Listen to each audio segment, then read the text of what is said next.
വിശ്വവിഖ്യാതമായ മൂക്ക്. വൈക്കം മുഹമ്മദ് ബഷീർ. അമ്പരപ്പിക്കുന്ന മുട്ടൻ വാർത്തയാണ്. ഒരു മൂക്ക് ബുദ്ധിജീവികളുടെയും ദാർശനികരുടെയും ഇടയിൽ വലിയ തർക്ക വിഷയമായി കലാശിച്ചിരിക്കുന്നു. വിശ്വവിഖ്യാതമായ മൂക്ക്. ആ മൂക്കിൻ്റെ യഥാർത്ഥ ചരിത്രമാണ് ഇവിടെ രേഖപ്പെടുത്താൻ പോകുന്നത്. ചരിത്രം ആരംഭിക്കുന്നത് അദ്ദേഹത്തിന് 24 വയസ്സു തികഞ്ഞ കാലത്താണ്. അതുവരെ അദ്ദേഹത്തെ ആരും അറിഞ്ഞിരുന്നില്ല. ഈ 24ാമത്തെ വയസ്സിനു വല്ല പ്രത്യേകതയുമുണ്ടോ എന്തോ? ഒന്ന് ശരിയാണ്. ലോക ചരിത്രത്തിൻ്റെ ഏടുകൾ മറിച്ചു നോക്കിയാൽ മിക്ക മഹാന്മാരുടെയും 24ാമത്തെ വയസ്സിന് ചില പ്രത്യേകതകൾ കാണാൻ കഴിയും. ചരിത്ര വിദ്യാർത്ഥികളോട് ഇതെടുത്തു പറയേണ്ട കാര്യമില്ലല്ലോ. നമ്മുടെ ചരിത്ര പുരുഷൻ ഒരു കുശിനിപ്പണിക്കാരനായിരുന്നു. കുക്ക്. പറയത്തക്ക ബുദ്ധിവൈഭവമൊന്നുമുണ്ടായിരുന്നില്ല. എഴുത്തും വായനയും അറിഞ്ഞുകൂടാ. അടുക്കളയാണല്ലോ അദ്ദേഹത്തിൻ്റെ ലോകം. അതിനു വെളിയിലുള്ള കാര്യങ്ങളെക്കുറിച്ച് തികച്ചും അശ്രദ്ധൻ. എന്തിനു ശ്രദ്ധിക്കണം? നല്ലവണ്ണം ഉണ്ണുക, സുഖമായൊന്ന് പൊടി വലിക്കുക, ഉറങ്ങുക, വീണ്ടും ഉണരുക, കുശിനിപ്പണി തുടങ്ങുക, ഇത്രയുമാണ് അദ്ദേഹത്തിൻ്റെ ദിനചര്യ. മാസങ്ങളുടെ പേര് അദ്ദേഹത്തിന് അറിഞ്ഞുകൂടാ. ശമ്പളം വാങ്ങേണ്ട സമയമാകുമ്പോൾ അമ്മ വന്ന് ശമ്പളം വാങ്ങിക്കൊണ്ടു പോകും. പൊടി വേണമെങ്കിൽ ആ തള്ള തന്നെ വാങ്ങിച്ചു കൊടുക്കും. ഇങ്ങനെ സുഖത്തിലും സംതൃപ്തിയിലും ജീവിച്ചു വരവേ അദ്ദേഹത്തിന് 24 തിരുവയസ്സ് തികയുന്നു. അതോടെ അത്ഭുതം സംഭവിക്കുകയാണ്. വേറെ വിശേഷമൊന്നുമില്ല. മൂക്കിന് ശകലം നീളം വെച്ചിരിക്കുന്നു. വായും കഴിഞ്ഞ് താടി വരെ നീണ്ടു കിടക്കുകയാണ്. അങ്ങനെ ആ മൂക്ക് ദിനംതോറും വളരാൻ തുടങ്ങി. ഒളിച്ചു വയ്ക്കാൻ പറ്റുന്ന കാര്യമാണോ? 1 മാസം കൊണ്ട് അത് പൊക്കിൾ വരെ നീണ്ടു. എന്നാൽ വല്ല അസുഖവുമുണ്ടോ? അതുമില്ല. ശ്വാസോച്ഛ്വാസം ചെയ്യാം, പൊടി വലിക്കാം, വാസനകൾ സർവ്വതും തിരിച്ചറിയാം. പറയത്തക്ക യാതൊരു കുഴപ്പവുമില്ല. പക്ഷേ ഇങ്ങനത്തെ മൂക്കുകൾ ലോക ചരിത്രത്തിൻ്റെ ഏടുകളിൽ കിടപ്പുണ്ടായിരിക്കാം അല്പസ്വല്പം. പക്ഷേ അത്തരം കിണാപ്പൻ മൂക്കാണോ ഈ മൂക്ക്? ഈ മൂക്ക് കാരണം പാവപ്പെട്ട ആ അരിവെപ്പുകാരൻ്റെ ജോലിയിൽ നിന്നും പിരിച്ചുവിട്ടു. എന്താ കാരണം? പിരിച്ചുവിട്ട തൊഴിലാളിയെ തിരിച്ചെടുക്കണം എന്നെല്ലാം പറഞ്ഞ് ബഹളം കൂട്ടാൻ ഒരു സംഘക്കാരും മുന്നോട്ട് വന്നില്ല. രാഷ്ട്രീയ പാർട്ടിക്കാരെല്ലാം ഈ കൊടിയ അനീതിക്ക് മുന്നിൽ കണ്ണടച്ചു കളഞ്ഞു. എന്തിനയാളെ പിരിച്ചുവിട്ടു? മനുഷ്യ സ്നേഹികളെന്നു പറയുന്നവരാരും ഈ ചോദ്യം ചോദിച്ചില്ല. എവിടെ പോയി അന്നു ബുദ്ധിജീവികളും ദാർശനികരും? പാവം തൊഴിലാളി, പാവം കുശിനിക്കാരൻ. ജോലി നഷ്ടപ്പെട്ടത് എന്തുകൊണ്ടെന്ന് ആരും അദ്ദേഹത്തിന് പറഞ്ഞു കൊടുക്കേണ്ടതായിട്ടില്ല. ജോലിക്ക് നിർത്തിയിരുന്ന വീട്ടുകാർക്ക് സ്വൈരമില്ലാതായി തീർന്നതാണ് കാരണം. മൂക്കനെ കാണാൻ, മൂക്കു കാണാൻ രാപ്പകൽ മനുഷ്യക്കടൽ. ഫോട്ടോ എടുക്കുന്നവർ, അഭിമുഖ സംഭാഷണക്കാർ, റേഡിയോ, സിനിമ, ടെലിവിഷൻ, പത്രക്കാരായ പത്രക്കാർ, ഇരമ്പുന്ന മനുഷ്യക്കടൽ. ആ വീട്ടിൽ നിന്ന് പല സാധനങ്ങളും കളവുപോയി. 18കാരി സുന്ദരിയെ കട്ടുകൊണ്ടുപോവാനും ശ്രമമുണ്ടായി. ഈ വിധത്തിൽ ജോലി നഷ്ടപ്പെട്ട ആ കുശിനിപ്പണിക്കാരൻ തൻ്റെ പാവപ്പെട്ട ചെറ്റപ്പുരയിൽ പട്ടിണി കിടക്കുമ്പോൾ ഒരു കാര്യം അയാൾക്ക് നന്നായി ബോധ്യം വന്നു. അയാളും അയാളുടെ മൂക്കും വളരെ പ്രസിദ്ധി നേടിക്കഴിഞ്ഞിരിക്കുന്നു.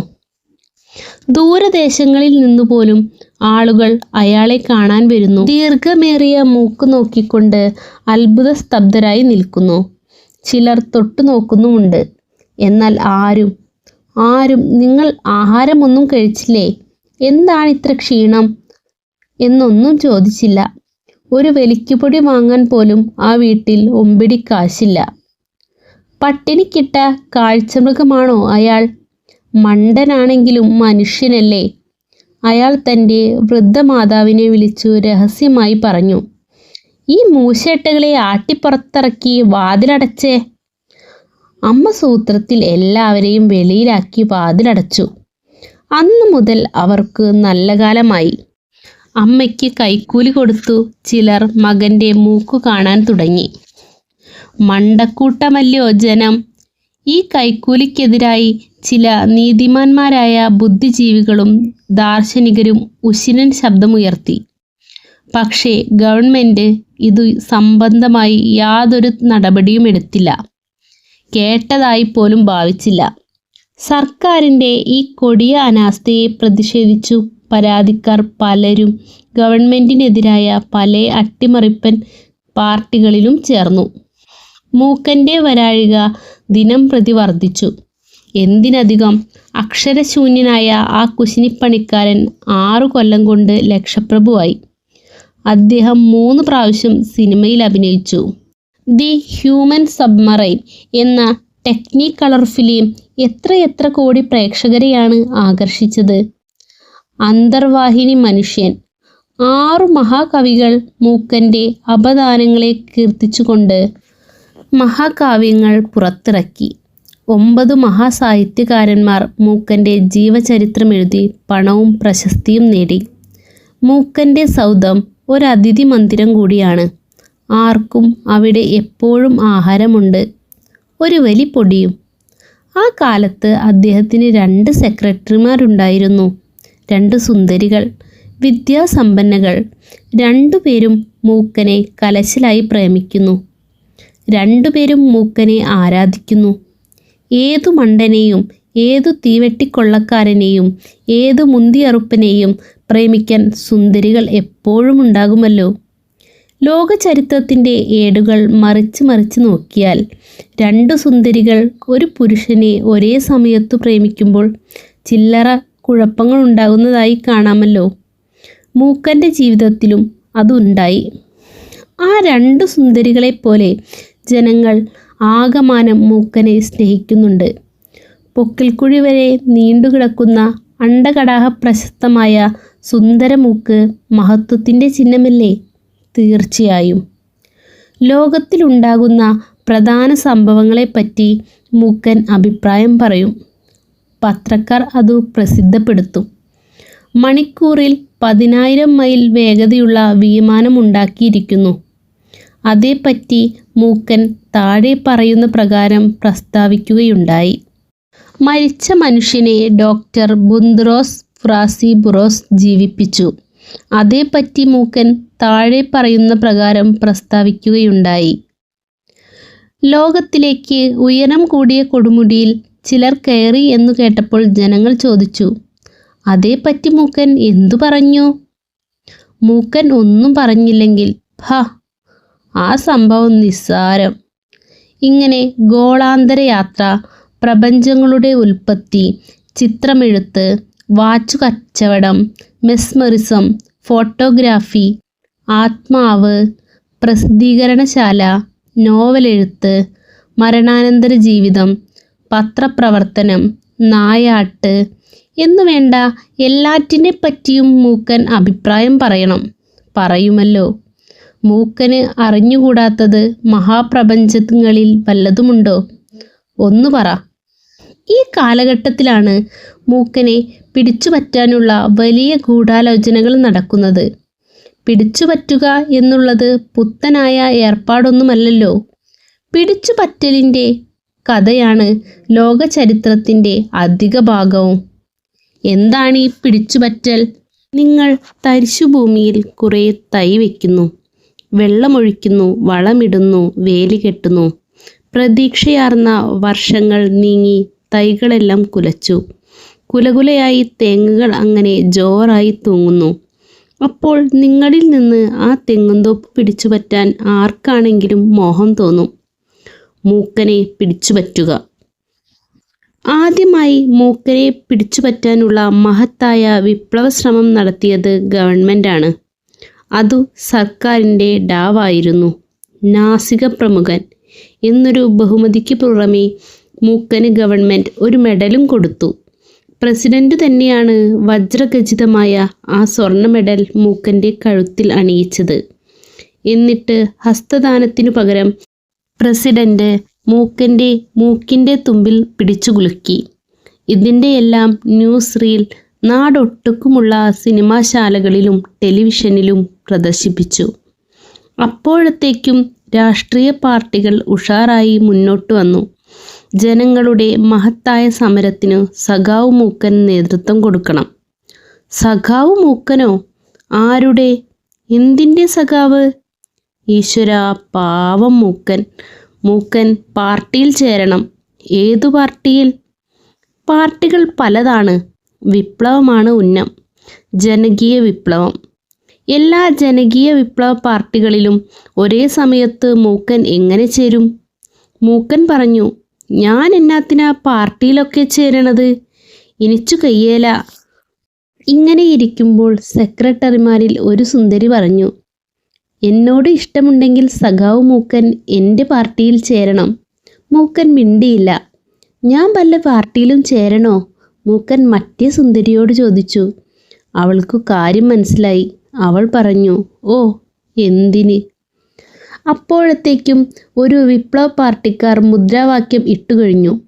നമ്മുടെ പാർട്ടി, മൂക്കൻ്റെ പാർട്ടി, മൂക്കൻ്റെ പാർട്ടി, ജനങ്ങളുടെ വിപ്ലവ പാർട്ടി. ഇത് കേട്ടപ്പോൾ മറ്റേ ജനകീയ വിപ്ലവ പാർട്ടിക്കാർക്ക് അരിശം മൂത്തു. അവർ മൂക്കൻ്റെ സെക്രട്ടറിമാരായ സുന്ദരികളിൽ ഒരുത്തിയെ കൊണ്ട് മൂക്കനെതിരായി ഒരു ഭയങ്കര പ്രസ്താവന ഇറക്കിച്ചു. മൂക്കൻ ജനങ്ങളെ വഞ്ചിച്ചു. പിന്തിരിപ്പൻ മൂരാച്ചിയാണ് മൂക്കൻ. ഇത്രയും കാലം മൂക്കൻ ജനങ്ങളെ വഞ്ചിക്കുകയായിരുന്നു. ഈ കൊടിയ വഞ്ചനയിൽ എന്നെയും പങ്കാളിയാക്കി. ഞാൻ ഖേദിക്കുന്നു. ഞാൻ ജനങ്ങളോട് സത്യം പറയുന്നു. മൂക്കൻ്റെ മൂക്ക് വെറും റബ്ബർ മൂക്കാണ്. ഹൂ! ഈ പ്രസ്താവന ലോകത്തിലുള്ള എല്ലാ പത്രങ്ങളും വലിയ ഗഹമയിൽ പ്രസിദ്ധപ്പെടുത്തി. മൂക്കൻ്റെ മൂക്ക് റബ്ബർ മൂക്കാണ്. മഹാമൂരാച്ചി മൂക്കൻ, കള്ളൻ, വഞ്ചകൻ, അറുപിന്തിരിപ്പൻ, ഒറിജിനൽ മൂക്കല്ല. ഇതു കേട്ടാൽ ജനകോടികൾ അമ്പരക്കാതിരിക്കുമോ? ക്ഷോഭിക്കാതിരിക്കുമോ? ഒറിജിനൽ മൂക്കല്ലേ? അല്ല. ലോകത്തിൻ്റെ നാനാഭാഗങ്ങളിൽ നിന്നും കമ്പികൾ, ഫോൺ കോളുകൾ, കത്തുകൾ പ്രസിഡന്റിന് ഇരിക്കപ്പൊറുതി മുട്ടി. ജനവഞ്ചകനായ റബ്ബർ മൂക്കൻ നശിക്കട്ടെ. റബ്ബർ മൂക്കൻ്റെ കള്ള പിന്തിരിപ്പൻ പാർട്ടി നശിക്കട്ടെ. ഇൻകിലാബ് സിന്ദാബാദ്. ഈ പ്രസ്താവന മൂക്കൻ്റെ എതിർ പാർട്ടിക്കാർ ഇറക്കിയപ്പോൾ മറ്റേ വിപ്ലവ പാർട്ടിക്കാർ മറ്റേ സെക്രട്ടറി സുന്ദരിയെ കൊണ്ട് വേറൊരു ഉശിരൻ വിപ്ലവ പ്രസ്താവന ഇറക്കിച്ചു. പ്രിയപ്പെട്ട നാട്ടുകാരെ, ലോകരെ, അവൾ പറഞ്ഞത് തികച്ചും കളവാണ്. അവളെ സഖാവ് മൂക്കൻ ഒട്ടും പ്രേമിച്ചില്ല. അതിൻ്റെ കുശുമ്പാണ്. സഖാവ് മൂക്കൻ്റെ പണവും പ്രശസ്തിയും പിടിച്ചു പറ്റാനാണ് അവൾ ശ്രമിച്ചത്. അവളുടെ ആങ്ങളമാരിൽ ഒരുത്തൻ മറ്റേ പാർട്ടിയിലുണ്ട്. കള്ളന്മാരുടെ ആ പാർട്ടിയുടെ തൊലി ഉരിച്ചു കാണിക്കാൻ ഞാൻ ഈ സന്ദർഭം ഉപയോഗിച്ചു കൊള്ളുന്നു. ഞാൻ സഖാവ് മൂക്കൻ്റെ വിശ്വസ്ത സെക്രട്ടറിയാണ്. എനിക്ക് നേരിട്ടറിയാം, സഖാവിൻ്റെ മൂക്ക് റബ്ബറല്ല, എൻ്റെ ഹൃദയം പോലെ തനി ഒറിജിനൽ. മായമില്ല, മന്ത്രമില്ല, അനുകരണമില്ല, തനി, എൻ്റെ ഹൃദയം പോലെ.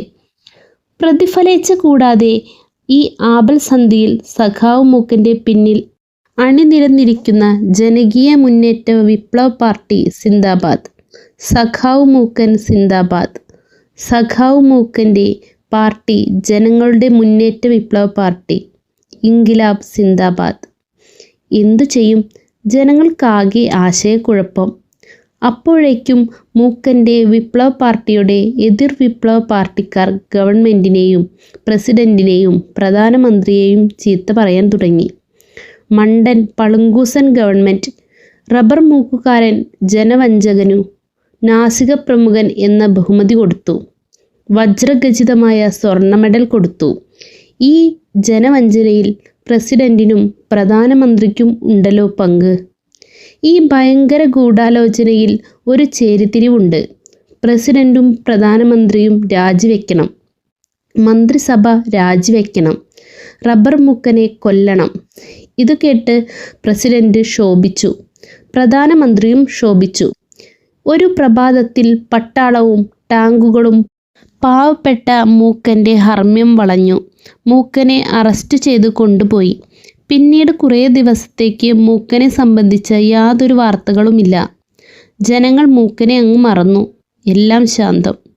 എന്നാൽ വന്നു സാക്ഷാൽ ഹൈഡ്രജനും ആറ്റനും ന്യൂക്ലിയറും. എന്താണെന്നോ ജനങ്ങൾ മറന്നു കഴിഞ്ഞപ്പോൾ പ്രസിഡന്റിൻ്റെ ചെറിയ ഒരു പ്രഖ്യാപനമുണ്ടായി. മാർച്ച് 9 നാസിക പ്രമുഖൻ്റെ പരസ്യ വിചാരണയുണ്ടാകും. മൂക്ക് ഒറിജിനലാണോ? 48 രാജ്യങ്ങളുടെ പ്രതിനിധികളായി വരുന്ന വിദഗ്ധ ഡോക്ടർമാരാണ് മൂക്കനെ പരിശോധിക്കുന്നത്. ലോകത്തിലെ എല്ലാ പത്രങ്ങളിലും പ്രതിനിധികളുണ്ടാകും. റേഡിയോ, സിനിമ, TV സർവ്വജ്ഞാപികളും. ഈ വിചാരണ എല്ലാ നാട്ടുകാർക്കും ന്യൂസ് റീലിൽ കാണാൻ കഴിയും. ജനങ്ങൾ പരമശാന്തരായി വർത്തിക്കുക. മണ്ടക്കൂട്ടമല്ലയോ ജനം, തനി ബടുക്കൂസുകൾ, വിപ്ലവകാരികൾ. അവർ ശാന്തരായൊന്നും വർത്തിച്ചില്ല. അവർ തലസ്ഥാന മഹാനഗരിയിൽ തടിച്ചുകൂടി. ഹോട്ടലുകൾ കയ്യേറി. പത്രങ്ങളുടെ ഓഫീസുകൾ തകർത്തു. സിനിമാശാലകൾക്കു തീവെച്ചു. മദ്യഷാപ്പുകൾ കൈയടക്കി. വാഹനങ്ങൾ തകർത്തു. പോലീസ് സ്റ്റേഷന് തീവെച്ചു. സർക്കാർ കെട്ടിടങ്ങൾ നശിപ്പിച്ചു. കുറേ വർഗീയ ലഹളകൾ ഉണ്ടാക്കി. കുറേ അധികം പേർ ഈ മൂക്കൻ സമരത്തിൽ രക്തസാക്ഷികളായി. മംഗളം, ശാന്തം. മാർച്ച് 9 മണി 11 പ്രസിഡന്റ് മന്ദിരത്തിനു മുൻവശം മനുഷ്യ മഹാസമുദ്രം തന്നെ ആയിത്തീർന്നു. അപ്പോൾ ഉച്ചഭാഷിണികൾ ലോകത്തിനോടായി ശബ്ദം മുഴക്കി. ജനങ്ങൾ അച്ചടക്കം പാലിക്കണം. വായകൾ അടച്ചു വയ്ക്കുക. പരിശോധന തുടങ്ങി. പ്രസിഡന്റിൻ്റെയും പ്രധാനമന്ത്രിയുടെയും മറ്റ് അനേകം മന്ത്രിമാരുടെയും മഹനീയ സാന്നിധ്യത്തിൽ ഡോക്ടർമാർ ശ്രീജിത്ത് മൂക്കനെ വളഞ്ഞു. ഉത്കണ്ഠാകുലരായ ജനകോടികൾ. ശ്വാസം അടക്കിക്കൊണ്ടുള്ള നില. ഒരു മഹാഡോക്ടർ മൂക്കൻജിയുടെ മൂക്കിൻ്റെ തുമ്പ് അടച്ചു. അപ്പോൾ മൂക്കൻജി വായ പൊളിച്ചു. വേറൊരു മഹാഡോക്ടർ മുട്ടുസൂചി കൊണ്ട് മൂക്കിൻ്റെ തുമ്പത്ത് കുത്തി. അപ്പോൾ അത്ഭുതമെന്ന് വേണം പറയാൻ. ശ്രീജിത്ത് മൂക്കൻ്റെ മൂക്കിൻ്റെ തുമ്പത്ത് ഒരു തുള്ളി ചുവന്ന പരിശുദ്ധ ചോര പൊടിഞ്ഞു. മൂക്ക് റബ്ബറല്ല, അനുകരണമല്ല, തനി ഒറിജിനൽ. മഹാഡോക്ടർമാരുടെ ഐക്യകണ്ഠേനയുള്ള വിധി.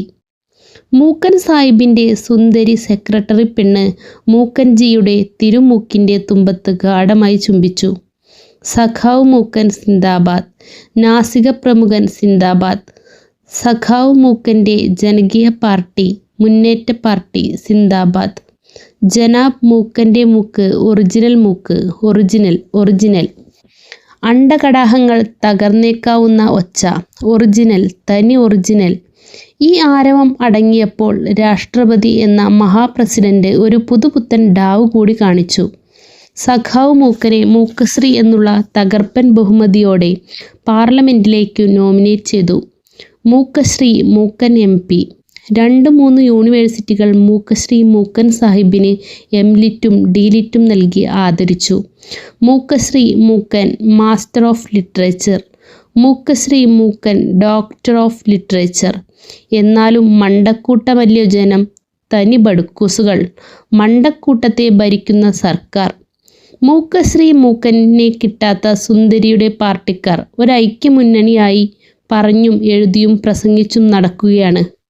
പ്രസിഡന്റ് രാജിവെക്കണം, പ്രധാനമന്ത്രി രാജിവെക്കണം, മന്ത്രിസഭയും രാജിവെക്കണം. ജനവഞ്ചന. മൂക്കൻ്റെ മൂക്ക് റബ്ബർ മൂക്ക്, ഒറിജിനൽ അല്ലേയല്ല. നോക്കണേ വിപ്ലവത്തിൻ്റെ പോക്ക്. ബുദ്ധിജീവികൾ, ദാർശനികർ എന്തു ചെയ്യും? ആശയക്കുഴപ്പമുണ്ടാകാതിരിക്കുമോ? സംഭവം വിശ്വവിഖ്യാതമായ മൂക്ക്. മംഗളം, ശുഭം. ഈ വീഡിയോ കൂട്ടുകാർക്ക് ഉപകാരപ്രദമായിരിക്കുമെന്ന് കരുതുന്നു. വീഡിയോ ഇഷ്ടപ്പെട്ടാൽ ലൈക്ക് ചെയ്യാനും ഷെയർ ചെയ്യാനും സബ്സ്ക്രൈബ് ചെയ്യാനും മറക്കരുതേ. നന്ദി.